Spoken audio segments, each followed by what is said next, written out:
Limpahan berkas dilakukan dilakukan polisi, saudara, maksudnya setelah dinyatakan lengkap oleh penyidik, sehingga bisa dibawa ke kejaksaan untuk segera dilanjutkan ke tahap persidangan. Terdapat 70 saksi yang diperiksa oleh penyidik, 18 diantaranya memberatkan tersangka Peggy Setiawan. Dari beberapa yang diperiksa, terdapat saksi ahli pidana, ahli forensik, ahli psikologi, ataupun ahli informasi dan teknologi.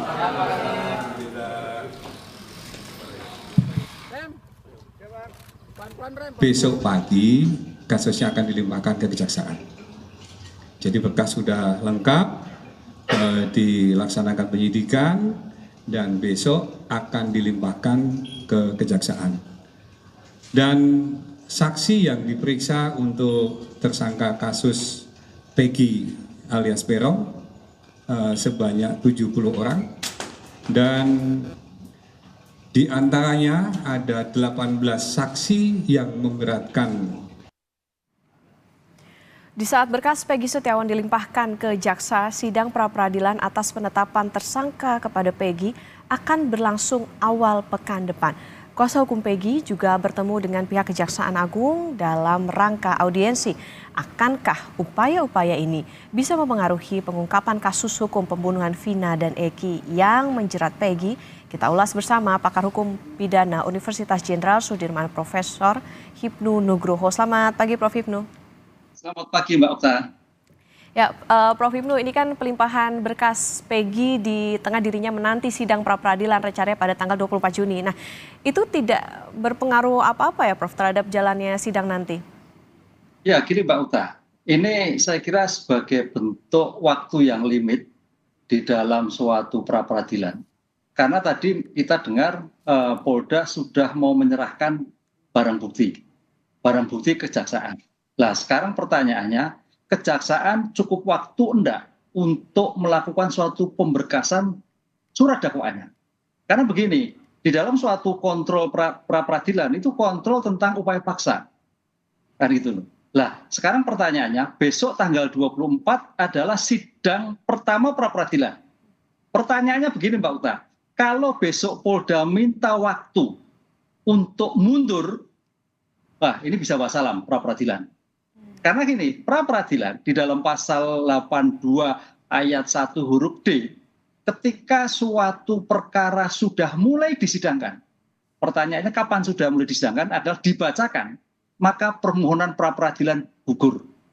Ini harus diantisipasi. Oleh karena itu, mudah-mudahan tanggal 24 adalah bisa disidangkan pra-peradilan.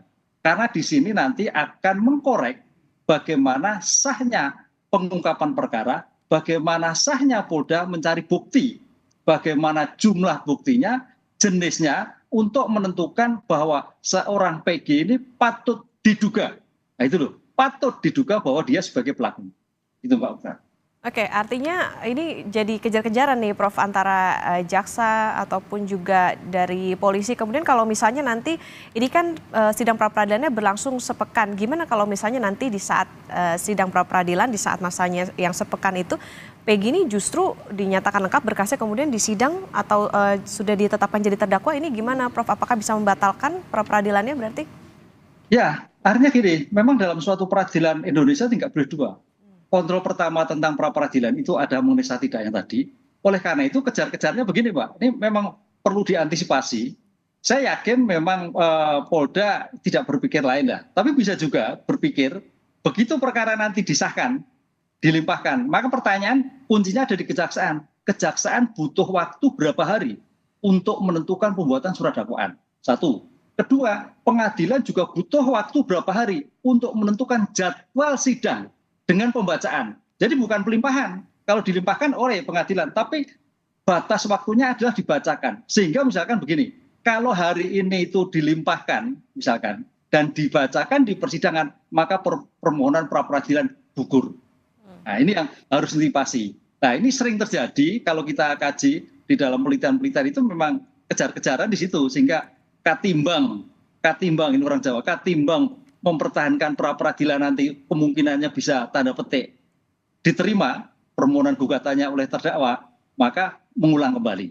Tapi kalau tidak, ya segera dilimpahkan sehingga perkara itu menjadi perkara di persidangan pengadilan negeri. Ini memang oyak-oyakan dalam suatu penentuan hari yang pada ini. Tapi prediksi saya, Mbak, kalau ini tanggal 20, besok pelimpahan perkara agak nggak mungkin. Kecuali nanti tadi tanggal 24 minta mundur. Lah, hakim mau menerima atau tidak? Kalau tidak menerima berarti pra peradilan jalan. Tapi kalau hakim nanti menerima permohonan perpanjangan pengunduran pra peradilan, ya tadi saya katakan wassalam permohonan pra peradilan.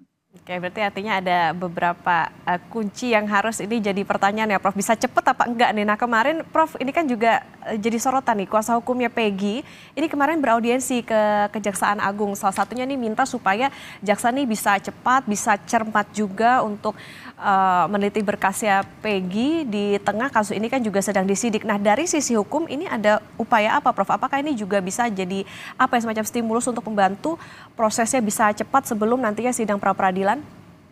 Ya, artinya begini Mbak, di dalam sistem peradilan pidana itu ada istilah namanya pra penuntutan. Pra penuntutan itu adalah sebagai ruang koordinasi antara penyidik dan penuntut umum dalam menentukan suatu perkara di persidangan.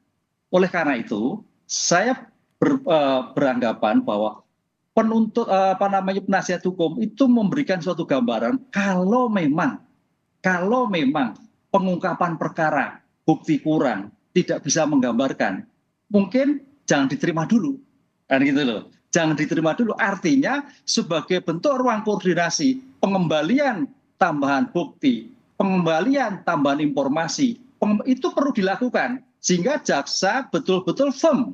Jangan sampai jaksa menerima aja hasil dari pemeriksaan yang kemarin yang berpotensi nanti jaksa tidak bisa menggambarkan, obskur, gitu Mbak. Oleh karena itu kan seperti kemarin persidangan yang 8 tahun yang lalu kalau kita kaji itu harusnya obskur.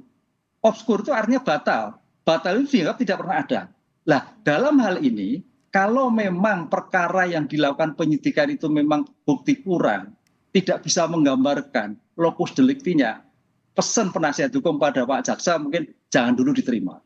Kembalikan dulu sampai pada posisi persis sehingga nanti yang mempertahankan di persidangan itu adalah jaksa. Jadi jangan sampai hanya seperti kantor pos menerima perkara langsung. Ini yang saya kira pesan yang diminta oleh penasihat hukum seperti itu Mbak.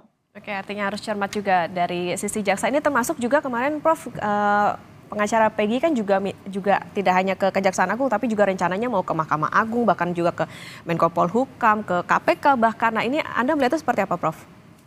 Ya, sebetulnya yaitu usaha sebagai bentuk antisipasi baik ya. Tapi ini kan masalah hukum ya. Jadi kalau masalah hukum itu bicara hukum, bicara bukti. Sekarang bukti yang dilakukan Peggy itu akurat tidak? Bukti yang dilakukan mempunyai nilai atau tidak? Karena syarat yang dimintakan dalam hukum, teorinya adalah negatif web. 2 alat bukti, 2 itu melihat jumlah dan jenis.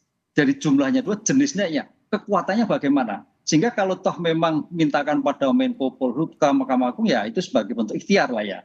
Ikhtiar, karena kita melihat kemarin tanda petik ada suatu hal yang tidak beres kan seperti itu. Ini jangan sampai. Tapi itu sebenarnya second lah kedua. Yang kuncinya sekarang adalah bagaimana bukti yang dilimpahkan itu bernilai bukti. Bukti yang dilimpahkan itu mempunyai keyakinan di dalam suatu persidangan. Bukti yang dinilai itu bernilai dalam suatu persidangan. Sehingga betul apakah Peggy atau tidak. Pelakunya ini atau tidak. Ini yang permasalahan seperti itu. Jadi ya boleh semua disurati tapi fokus pada bukti. Bicara hukum, bicara bukti. Oke, intinya harus tetap pada pembuktian. Prof, kalau menurut Anda sampai saat ini apa sih Prof yang janggal dari penyidikan kasus pembunuhan Vina? Apalagi kan ayah dari Vina sempat diperiksa Propam. Ya, kalau kita lihat berbagai media kan ini kan sejak awal memang kayaknya ada sesuatu yang ditutupi. Itulah. Dalam ilmu kriminalistik, suatu pengungkapan yang ditutupi, yang ditambah-tambah, yang dikurang-kurang, itu teorinya ada Mbak. Menimbulkan suatu pemeriksaan yang tidak profesional. Menimbulkan suatu pemeriksaan yang menimbulkan cacat. Menimbulkan suatu pemeriksaan yang tidak akurat. Karena memang sejak awal tidak memberikan gambaran sepenuhnya. Ini yang kita lihat.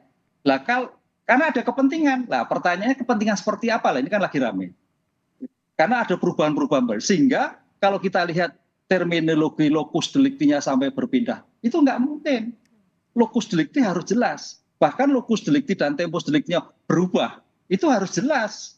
Sehingga jangan sampai di dalam penguraian surat dakwaan tadi saya katakan di pra penuntutan, kembali pada penuntut umum, bisa menggambarkan keadaan sebenarnya. Itu kunci dalam suatu pembuatan surat dakwaan. Karena dari surat dakwaan itu menjadikan nilai bagaimana mengungkap kembali. Kalau toh saksi memang nanti mencabut, itu haknya dia. Karena saksi itu adalah saksi yang mendengar, yang melihat sendiri. Mempunyai nilai atau tidak, ada keterkaitan atau tidak. Nah, ini yang saya kira menjadikan PR tersendiri bagi Polda untuk bisa memberikan gambaran yang jelas bahwa perkara ketika itu tidak ada suatu permasalahan, tidak ada suatu titipan, tidak ada suatu rekayasa, kan gitu. Kesalahan pada prosedur mekanisme itu bisa. Tapi pertanyaan apakah 2016 kesalahan prosedur seperti ini, yaitu kita uji di persidangan nanti. Jadi saya kira nanti PG ini menjadi pintu gerbang, Mbak, untuk mengungkap kembali permasalahan-permasalahan 8 tahun yang lalu. Termasuk juga harus bisa membuktikan kepada publik ya Prof, soal kan banyak juga pertanyaan apakah ini benar PG yang dimaksud 8 tahun lalu atau jangan-jangan ini cuman ada upaya-upaya tadi yang Prof bilang ada dugaan menutup-nutupi begitu ya. Prof kan ada nih upaya peninjauan kembali dari setidaknya 5 terpidana kasus Vina. Apa yang Anda cermati dari upaya ini setelah mereka sebelumnya kan sempat dihukum sekitar 8 tahun? Ya, ini Mbak, ini proses hukum sedang berjalan. Dan proses hukum sudah berdasarkan bukti ketika itu. Nah, dalam ketika itu sudah dibuktikan menjadikan putusan bersalah. Setiap putusan kita harus dianggap benar. Kan res judicata gitu. Nah, pertanyaannya, kapan suatu putusan salah? Kalau putusan itu dibatalkan oleh atasannya. Suatu putusan dianggap benar kecuali dibatalkan oleh atasannya. Nah, sekarang bagaimana membatalkan atas putusan Pengadilan Negeri dan Kasasi adalah dengan PK. Sehingga 6 orang ini atau 7 orang ini yang sudah diputus itu wajib mengajukan peninjauan kembali berdasarkan bukti baru. Bukan keterangan saja, bukti baru, bukti yang menimbulkan keadaan suatu peristiwa pertama kali menjadikan bebas. Jadi kalau kemarin itu penasihat hukum menyatakan, wah ini keterangan dicabut, oh belum. Karena keterangan itu harus cross check dengan bukti yang lain. Betulkah keterangan yang dicabut itu bernilai bahwa dia bukan pelaku? Betulkah keterangan yang dicabut itu ada tidak bantahan dari keterangan yang lain? Nah, ini yang saya kira menjadikan fokus bukti baru ini sehingga kalau memang betul apa yang disampaikan dalam persidangan dicabut itu dikuatkan dengan bukti-bukti yang lain, insya Allah itu akan menjadi pertimbangan sebagai bukti baru di PK. Karena PK itu berarti bukti baru sehingga hukumannya menjadi ringan atau bebas karena tidak terbukti seperti yang dirumuskan dalam surat dakwaan. Oke, Prof, mungkin ini apa yang kira-kira perlu diantisipasi nih dari pihak pengacara Peggy karena kan sekarang juga kemarin setelah dari Kejaksaan Agung nanti rencananya juga beberapa pihak juga akan didatangi begitu oleh pengacaranya Peggy. Ya, sebagai bentuk uji pertama pra peradilan ini saya kira harus dilalui, Mbak. Jadi jangan sampai nanti dalam konteks pelimpahan berkas perkara pada penuntut umum ini akan membatalkan, menggugurkan pada pra peradilan. Karena ini akan menjadi uji bagi semua orang, publik termasuk penegak hukum. Apakah betul Peggy ataukah tidak? Ini artinya nanti di sini kuncinya sekarang bukan lagi di Polda, tapi begitu pelimpahan ada pada penuntut umum. Nah, apakah jaksa hanya menerima dari hasil penyidik ataukah jaksa minta tambahan lagi bukti-bukti yang akurat terhadap Peggy yang bersangkutan. Lah, kalau meminta bukti-bukti yang akurat lagi menambahkan itu yang disebut nanti namanya pra penuntutan, ruang koordinasi. Sehingga dengan demikian nanti bukti itu bernilai di dalam suatu persidangan. Lah, dalam konteks pemberkasan penambahan bukti saya kira butuh waktu. Sehingga ketika butuh waktu besok tanggal 24 pasti dapat dimintakan pra peradilan. Ini yang menjadi yang kita tunggu-tunggu. Apakah yang dilakukan penyidik benar atau tidak? Apa yang dilakukan oleh kuasa hukum benar atau tidak dalam suatu persepsi yang sekarang ini? Sebab kalau nanti sampai ini lewat, pra peradilan lewat, ya kontrol pertama hilang. Padahal sebagai kontrol itu pra peradilan dalam hukum pidana itu kita ada 2 kontrol. Kontrol yang pertama adalah pra peradilan. Kontrol yang kedua adalah eksepsi bantahan terhadap isi surat dakwaan. Menggambarkan atau tidak. Itu. Kalau memang tidak menggambarkan seperti ketika suatu peristiwa batal demi hukum tadi kan. Makanya waktu itu 8 tahun yang lalu seandainya penasihat hukum menjadikan bahwa memberikan catatan terhadap surat dakwaan batal dan diyakini oleh hakim, perkara tidak berlalu seperti ini. Oke, berarti artinya ini juga menjadi catatan juga nih bagi jaksa, kemudian juga tentunya pembuktian ataupun juga barang bukti yang nantinya akan dibuktikan oleh polisi bahwa ini benar Peggy yang terlibat dalam pembunuhan Vina dan Eki ini, dan tentunya kita nanti akan tunggu nanti di tanggal 24 Juni seperti apa, apakah akan berlangsung seperti harapan dari para pengacara tentunya soal sidang pra-peradilannya. Terima kasih Pakar Hukum Pidana Universitas Jenderal Sudirman, Profesor Hipnu Nugroho sudah bersama di Sapa Indonesia Pagi. Sehat selalu Prof. Terima kasih Mbak, matur nuwun.